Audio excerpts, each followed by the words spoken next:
क्या आपने कभी सोचा है कि दुनिया का सबसे पहला गाना कौन सा था? पहला सिंगर कौन था? और वो पहला खुश नसीब लिसनर कौन था जिसके लिए वो गाना बना? इसका जवाब किसी पुराने ग्रंथ या इतिहास की किताब में नहीं मिलेगा। इसका जवाब हम सबके अंदर है, हमारी रगों में दौड़ता है। दुनिया की पहली सिंगर एक माँ थी और उसका पहला गाना था एक लोरी, जो उसने अपने रोते हुए बच्चे को सुलाने के लिए गाई थी। और वो बच्चा, वो था दुनिया का पहला सबसे अहम ऑडियंस। ये कोई कॉन्सर्ट नहीं था, कोई स्टेज परफॉर्मेंस नहीं थी। ये तो वो पल था जब संगीत का जन्म हुआ था, सिर्फ और सिर्फ एक मकसद के लिए, आराम देने के लिए, सुरक्षा का एहसास दिलाने के लिए।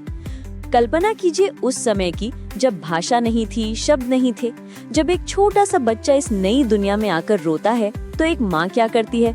उसके पास कोई किताब नहीं है, कोई सिखाने वाला नहीं है। वो बस अपनी आवाज का इस्तेमाल करती है। एक हल्की सी गुनगुनाहट, एक नरम सी आवाज जो किसी सुर या ताल में बंधी नहीं होती।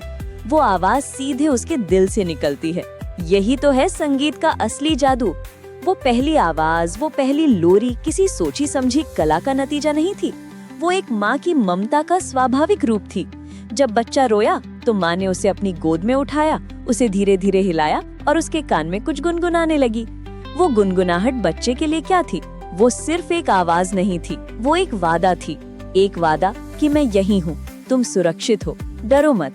उस आवाज में गर्मी थी, अपनापन था और वो सुरक्षा थी जो एक बच्चे को दुनिया में सबसे ज्यादा चाहिए होती है। और वो बच्चा, वो दुनिया का पहला श्रोता था।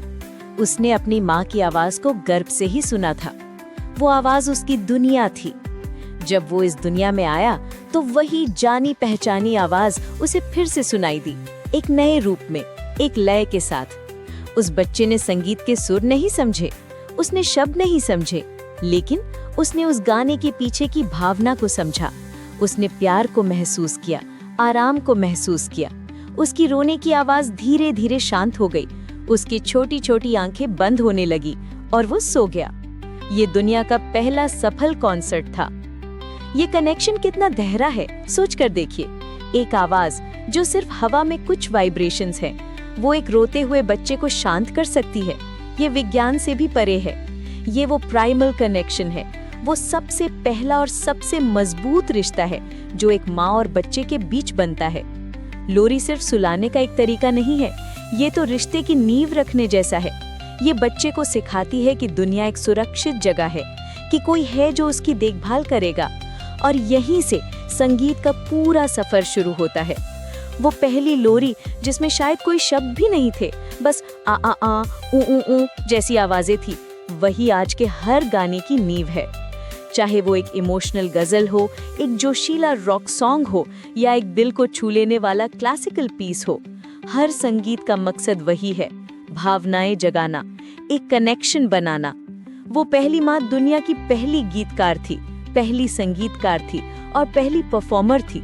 और उसका ऑडियंस सिर्फ एक इंसान, लेकिन दुनिया का सबसे महत्वपूर्ण इंसान। आज भी दुनिया के हर कोने में, हर संस्कृति में माएं अपने बच्चों को लोरियां सुनाती हैं। भाषाएं अलग हैं, धुनें अलग हैं, लेकिन भावना वही है, वही प्यार, वही सुरक्षा का एहसास। ये एक ऐसी परंपरा है जो हजारों लाखों सालों से चली आ रही है। ये इस बात का सबूत है कि संगीत हमारी इंसानियत का एक अटूट हिस्सा है। ये सिर्फ मनोरंजन नहीं है, ये हमारी जरूरत है। तो अगली बार जब आप किसी माँ को अपने बच्चे के लिए गुनगुनाते हुए सुने, तो एक पल के लिए रुकिएगा। ये मत सोचिए कि वो बस एक साधारण सा गाना गा रही है। याद रखिएगा, आप दुनिया के सबसे पुराने और सबसे शक्तिशाली संगीत के साक्षी बन रहे हैं। आप उस जादू को देख रहे हैं जिसने इंसानियत के पहले रिश्ते को मजबूत किया था। वो पहला गाना किसी शोहरत के लिए नहीं गाया गया था, किसी तालियों की गड़गड़ाहट के लिए नहीं। वो तो बस एक छोटे से दिल को आराम देने के लिए गाया गया था। और शायद इसीलिए वो आज भी दुनिया का सबसे खूबसूरत और सबसे शक्तिशाली गाना है।